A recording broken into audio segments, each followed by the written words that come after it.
Next up is Charles, telling us about the wrong kind of security.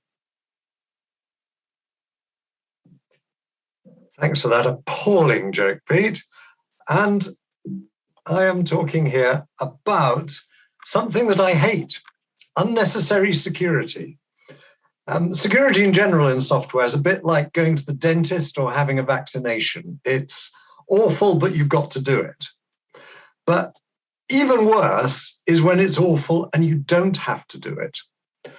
For a while, I've been going around talking to groups of professional software programmers and asking something along the lines of, what is the important security and privacy for your product? And perhaps the most interesting one was one of the first companies I worked with, who were a planning company. And they went away and did all the thinking about how they were, what were the things they were doing. And eventually they concluded that they'd been spending all their time defending themselves against attacks from North Korea. And actually, their real problem was one customer seeing another customer's data. That would have killed them. Korea would merely have embarrassed them. So I continued asking the same question with a number of other companies.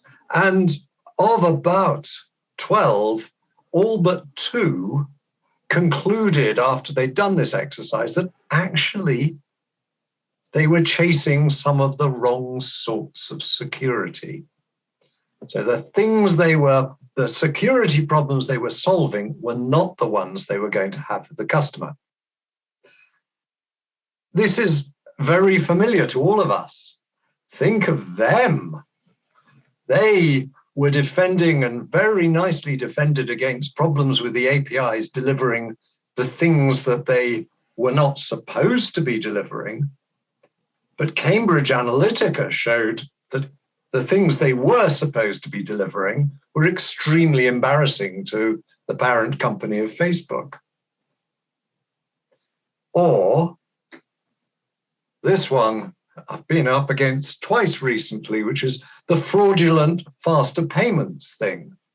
So the banks defended themselves beautifully against people entering the wrong bank account numbers, but they didn't realize that because they demanded that everybody also entered the name of the payee that they were paying to, people wouldn't realize that actually the banks weren't going to check it. And the amount of fraud that has caused is enormous, way up in the, billions somewhere. So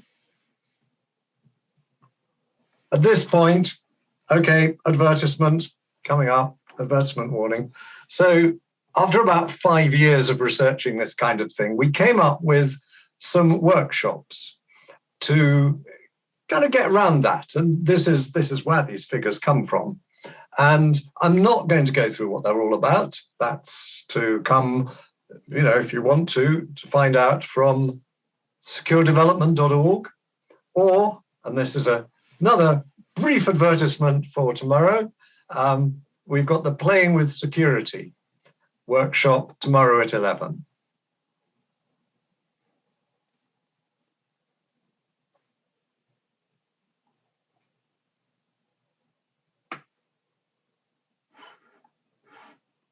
Now, Pete's on mute.